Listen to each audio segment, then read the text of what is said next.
Hello, this is Darren. And this is Paige. And this is Where's the Lemonade? Where we talk about what happens when life throws you lemons. Make some lemonade? Maybe. Some weeks it's lemon squares. Yeah, some weeks it's just lemons. Yep. On this week's episode, we're going to talk about kids going back to school. yay! Boohoo, woohoo. Boo. The fall is an interesting time for everyone because school starts again. Yep, back to school. And it seems like school's starting earlier and earlier every year. We started in the middle of April, or August. Yes. Yeah, August 12th, I think we started. And growing up, it was after Labor Day. Yep. But, so I know it feels like our summers get shorter and shorter, especially with trips and camps. And it goes by super quick. Now, you and your friends have a special thing that you do the first day of school. You want to explain? Yeah, it's called the Boohoo Woohoo Breakfast.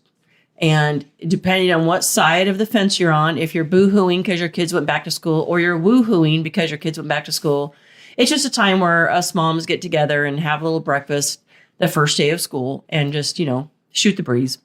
And I think most people are on both camps, boohoo and woohoo at the same time. I think you're right, because a lot of people, even at this breakfast this year, a lot of people were saying how they were sad because the summer schedule is so relaxing. And, there's just, stay up late, sleep in, do what you want to do. And now it's back to everyone's got to get up, a rigid schedule. And then some people are excited to get back to a rigid schedule. And you're kind of both. I like both. I mean, I almost feel like I wish we would have had maybe, a couple more weeks of summer. I just felt like it went by too fast, but I'm always excited to get back on a schedule. Yeah.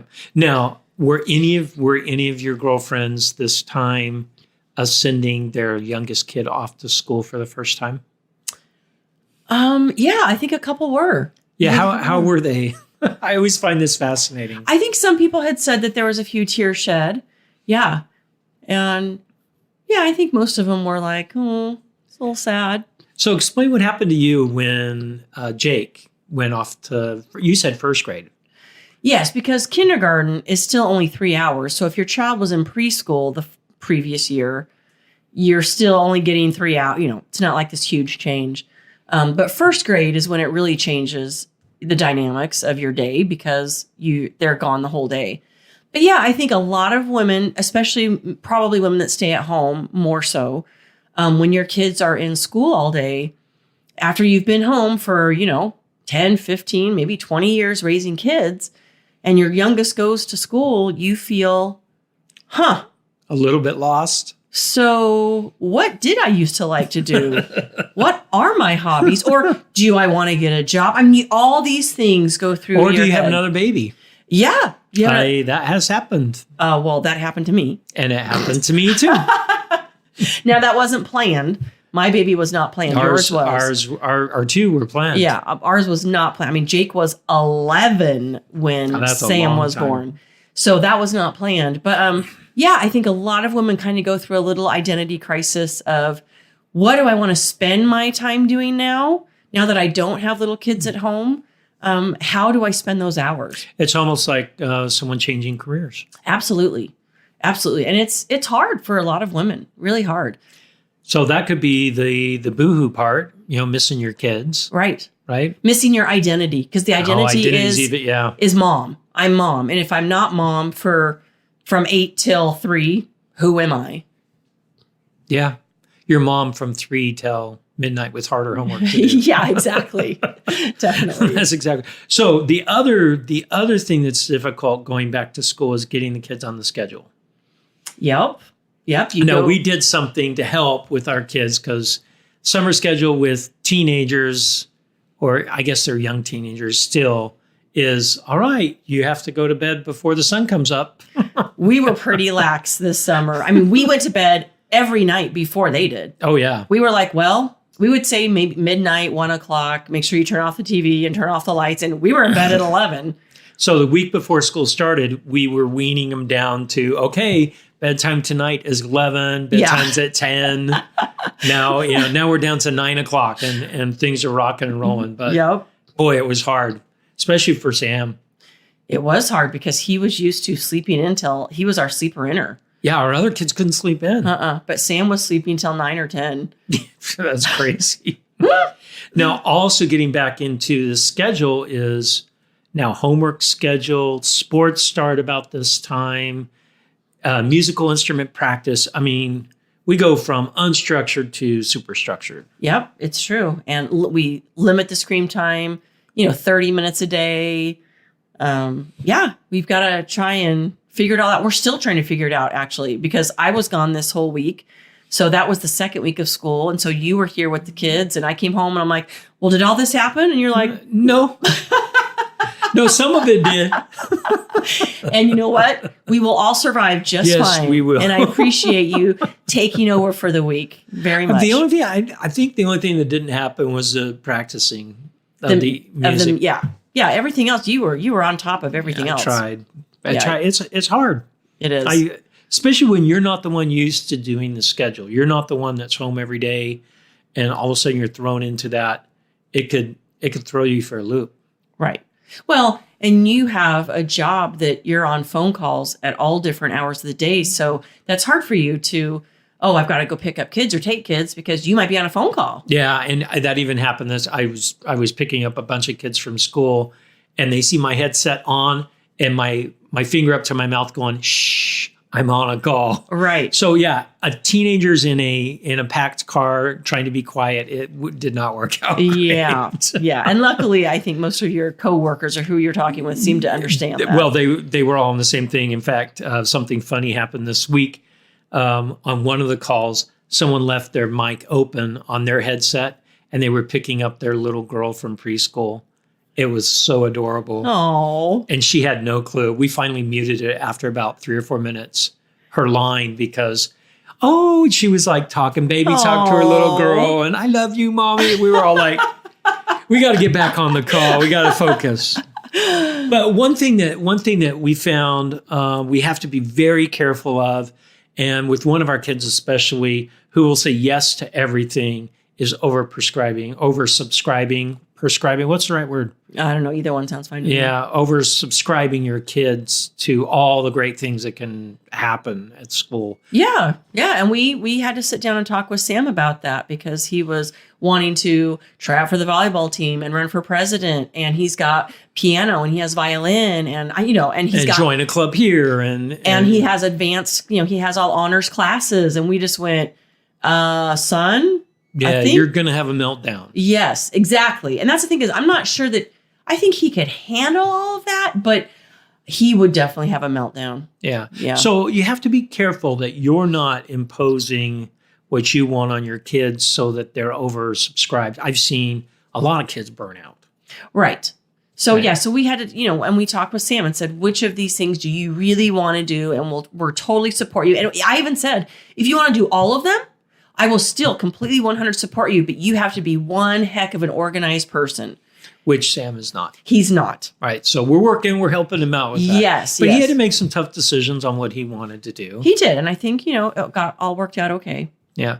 So just be mindful of that. Another thing I would say is how do you deal with the kids and their grumpiness going back to a schedule? Have we ever had that issue? Not really. I mean, just the kids being tired, but they're pretty good at not being grumpy. Or if they are grumpy, we're like, hey, knock it off. So not too bad. We did have to fight a little bit against the screen time this week while you were gone. Oh, yeah. Because they were in such a habit of, for the summertime doing what they wanted. And now it's like I would walk in the room and they were watching a show. I'm like, is there homework to do? No, we don't have any homework. I said, yeah, I don't care. No screen time today. Right. We got to find something else to do. Yeah. So, and they found things to do. It's amazing. Kids have quite the creative.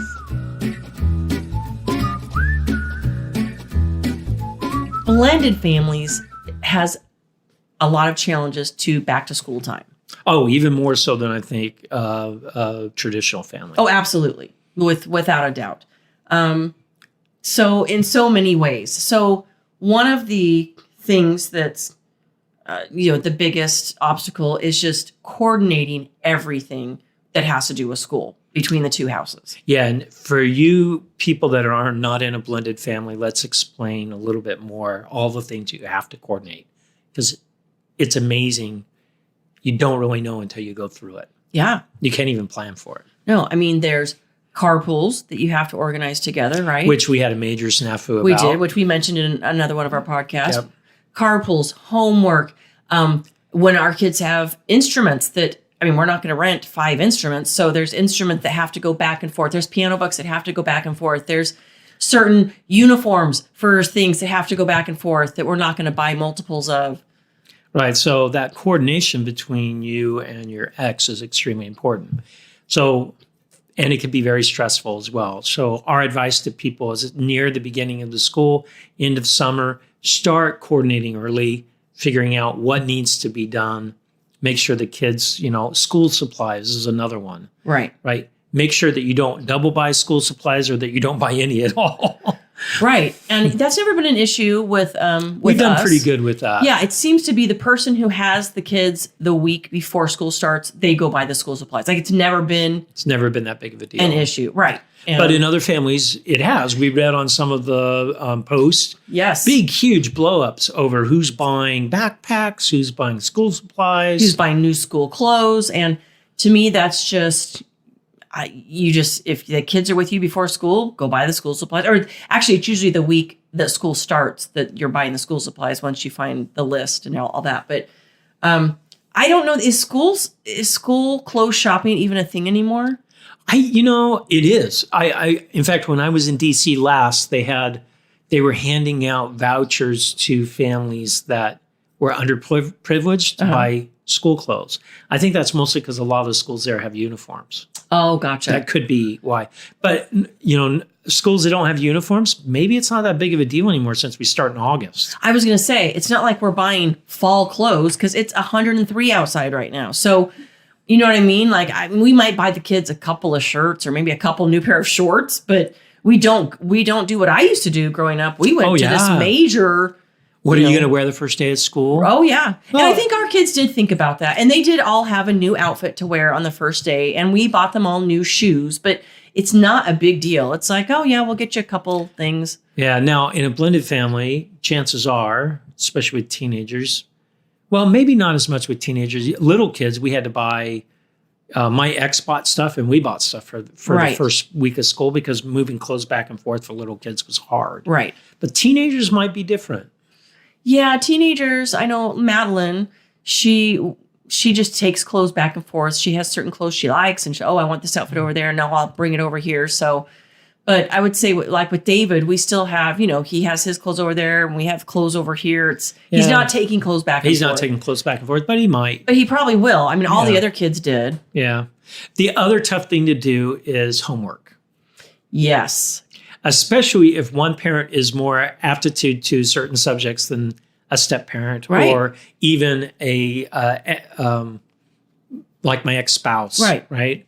So sometimes homework, who's responsible for what? Right. Right. Well, and I know in your situation, there have been several times where the kids were over at your ex's, but they needed math help. So they came over here for an hour to get math help.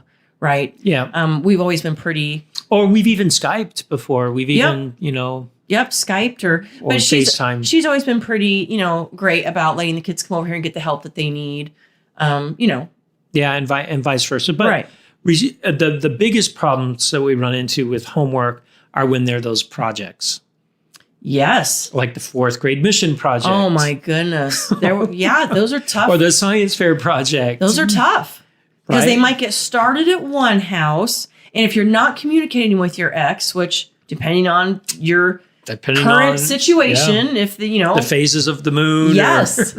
You might be in a good place. You might not be in a good place. So if you don't have that communication, it might start at one house and then do you move it or does it stay here? I mean, we've had some sticky situations with that. We have in the past, right? Yeah. And some projects done the morning of that they were due. Yeah, because it's like, oh, wait, I thought you were doing that. And I thought you were doing that. I thought you were finishing that. Well, I thought you were finishing that. So that coordination ends up being a hard thing. Yes. Now, we actually found a really interesting article. You did, babe, on going back to school for blended families, and you found 4 areas in this article it talked about that are sticky points for blended families going back to school. Yeah, it was a really good article. And I think these are all things in blended families that you have to deal with. So the first one was there is an unclear division of responsibilities. Okay, explain that. Because when you first mentioned that, I went, I don't quite understand. Well, it can start from before school starts, like who is going to buy the school supplies, right? There's not a clear division of who's doing what. And then once school starts, homework, who's doing what homework, who's doing the projects, which we just mentioned, who's contacting the teachers if there's a problem, who's putting money in their lunch account, like just all of these things, that all these little tiny things that aren't going to be in your court document. No, right? Well, some people have them in their court documents. I just can't imagine having the forethought to put those in. But you know what I mean? Like all these little tiny things that you don't think about that, you know. Well, and one thing that we learned from that is don't put your kids in the middle of that. A great example would be the lunch account. Yes. Right? Make sure that you and your ex both have access to that lunch account, that you can put money in. Don't put the pressure on your kids saying, well, you can't use that lunch account when you're at your dad's. Right. Or when you're at your mom's. Yes. That's ridiculous. That is ridiculous. And if you guys are doing that to your kids, shame on you. Stop it. Yeah, Stop that's it. awful. Yes. One of you has to. And if, you know what? Sometimes you are dealing with an unreasonable spouse, an ex, and you've got to be the one to make it better for your kid. So you can't go, well, but they're being ridiculous. So then you have to be the one that's not ridiculous and say, you know what? That's fine. You use the lunch account at your mom's house. And when you're at my house, if it's a real problem for her, I'll give you lunch money. Like you've got to come up with a resolution that's not going to be conflicting for the child. Right. So the key here on the unclear divisions of responsibilities, your kids should not be in the middle of that. Right. And keep them out of that. That will make your life a lot easier. What was the second one, babe? Okay. Second one is keeping all parties abreast of what's going on. That is tricky. Yeah, it is tricky. And this is where the schools become in the middle because, you know, if you have teachers that are letting one person know, oh, your child did this today, but the other person wasn't informed. And if you're not in a good space with your ex and they didn't let you know and you find out later, it's not good. So it's not. So you have to be clear with the teachers up front. Here are the 2 email addresses I need to be communicated. Here are the phone numbers. Yep. To talk to. And, you know, I feel bad for the teachers because how many divorced kids do they have in their classrooms? Right. They've potentially could double the amount of communication they have to do. So, and once again, if you're not in a good space with your spouse, your ex-spouse, and you're getting communication from a teacher and you're like, well, too bad, I'm not going to send it. Stop it. Yeah, you really need to. Stop it. This isn't about your ex. This is about your child. Just forward the communication and then eventually tell the teacher, hey, would you please add so-and-so, yeah. But just forward, just think about your child, please. And don't think that, by not telling your child's other parent, that's going to benefit them. That's not going to benefit them at all. No. So it's just being catty. So knock it off. All right. Next one. The next one, the logistics of hauling stuff back and forth between homes. Now, we're lucky. We are lucky. We are so lucky. I mean, your ex lives around the corner. Yep. So when our kids go, oh no, I left this and it's 9:00 at night, we run over and get it. It's no big deal. It's no big deal. I mean, when we have them for 5 days at a time, we're at her house probably at least 3 times getting stuff, if not more. And same thing. I remember. I remember going there 2 or 3 times a day. Oh, yeah. Especially when school starts. Yes, when we had 7 kids at home and yeah. Oh, I forgot this. We were just at your mom's. Yes, literally. We were just, and you know what? You can't get mad at the kid. No, you can't. Because those poor kids that, you know, are trying to remember. Now, I think in our situation, our kids probably would be more organized if we didn't live close. But they know. They would have to be. Right. They know that they don't have to be because we can just run over super quickly. So some parents have come up with the idea of another backpack. Things that go between homes. There's a shared backpack. They take that backpack. When the kids come and get stuff, everything's in the backpack and ready to go. Right. That's good for younger kids. For older kids, teenagers, that may be more difficult. Right. But that's a tip on that one that we've read about. But yeah, I think families that don't live close have to be super organized to get everything back and forth the way that they need to. Yeah. So, All right. And the last one was parents agreeing on how to manage maybe a kid with a learning disability. And we've had several kids that Yes. have had, well, several. We got 10 kids, so that's several right there. Right. But each one of our kids has had different learning capabilities and some disabilities. Right. And luckily, my ex and I have agreed pretty much right down the line on what to do with this. You really, I mean, there's very few times where you guys have disagreed. You've always been able to come together to agree on what's best for The kid. But we've heard of families, even families that are married, that they disagree wholeheartedly on what to do. Yes. With their kid. That's where you've really got to have a real good thought about yourself, and are you putting yourself in front of your kid? There's a lot of great help out there for kids with disabilities.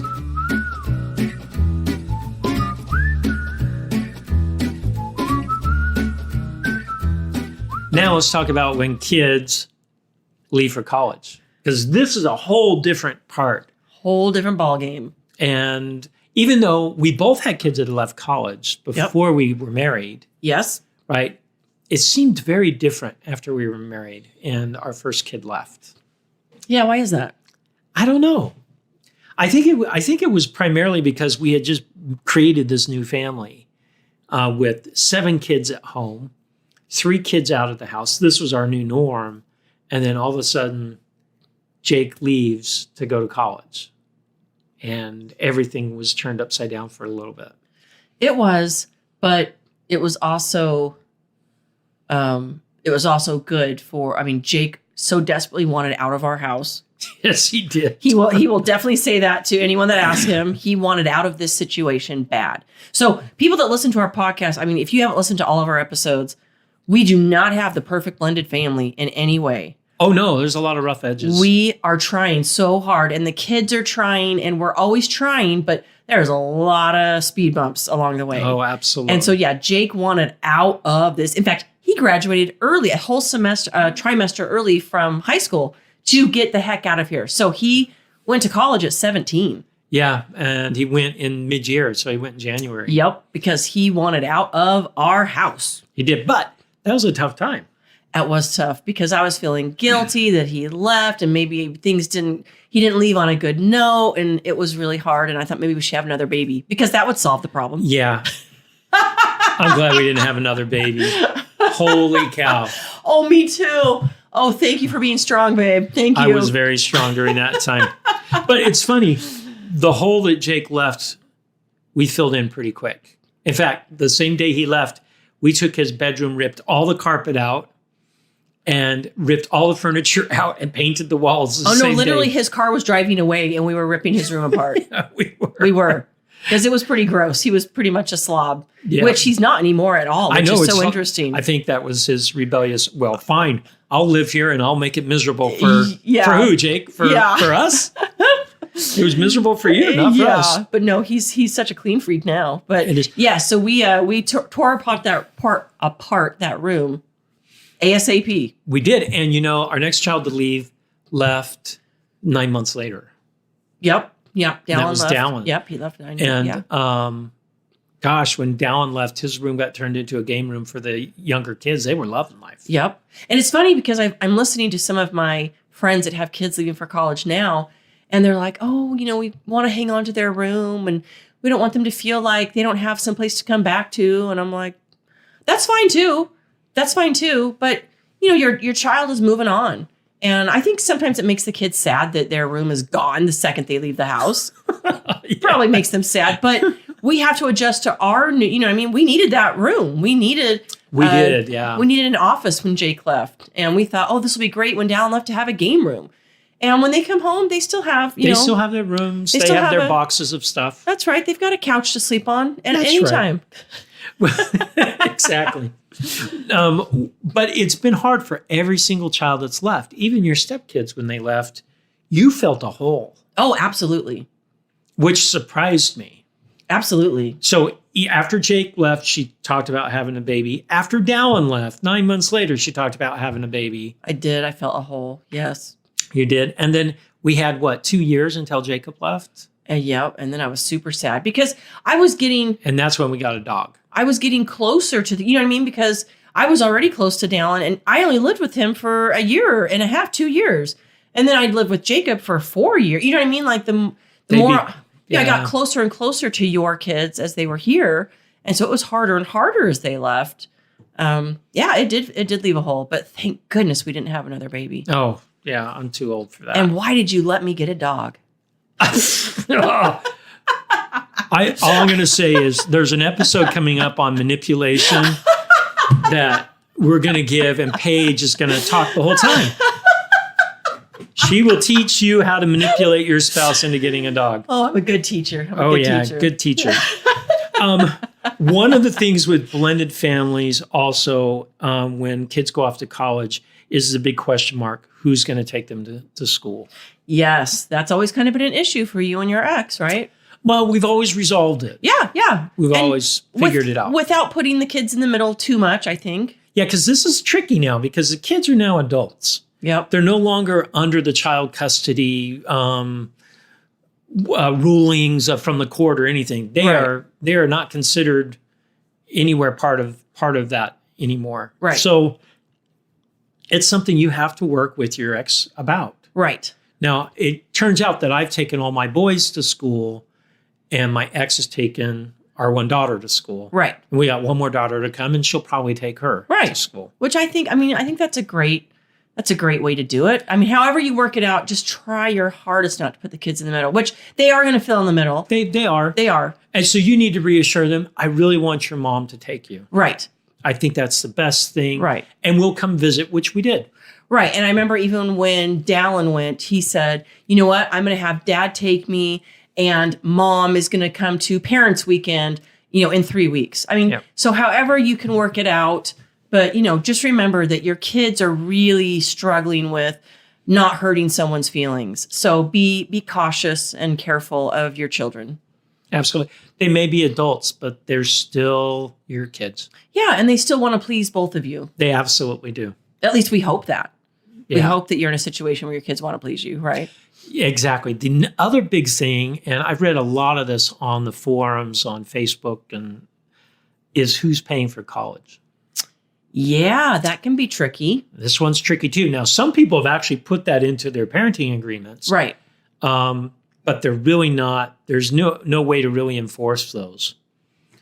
So you gotta talk to your kids ahead of time about this. For my kids, we do have something set up for them, but they learn real quick that they have to pay for parts of things, and luckily their mom and us pretty much agree on that one. Yeah. Right. But in other households, I've read the forums. It tears families, it tears couples apart on who's paying for college. Well, and the kids are like, I can't believe you're not going to pay this, or you know what I mean? Hey, you treated her kids better than your own kids. Yep. It can be tricky. It can be tricky. Tricky. And with a blended family, you're not talking about just your own 4 kids or 6 kids. Now you're talking 10 or even more. Yeah. So it can get quite expensive. Yep. So try and work through that the best you can.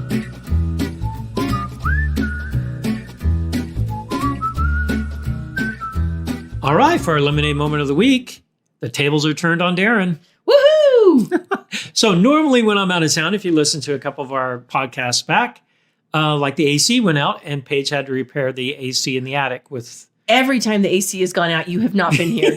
Let me just remind you of that. What the heck? No, that might not always be true. I may fix it before you even know it's out when I'm here. Okay. I'm just saying. Yes. But so this week, when Paige was gone, we had the dryer go out and our printer go out. Yeah. And so I took care of it. Good job, babe. And no duct tape and quarters. Yeah. Yeah. Why is that? I don't know. Because they're a lot cheaper than fixing the AC. Yeah. So you went out and you got a new dryer? I went out and got a new dryer all by myself. I know. It's really nice. I like it. It matches our washer because our washer went out a couple years ago. So you just got the same. I got the same brand as the new washer we got a couple years ago. And the printer, I haven't even, actually, I have not even looked at the printer. Look at the appreciation. She hasn't even looked at the printer yet. Oh my goodness. Thank you for taking care of that while I was gone, sweetie. Of course, honey.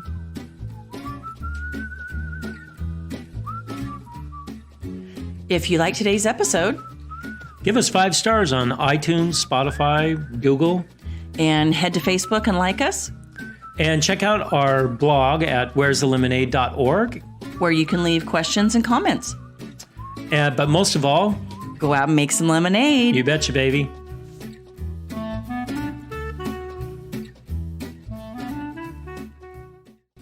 On our next episode, We're going to talk about Paige's experience at a marriage and family conference. it was awesome.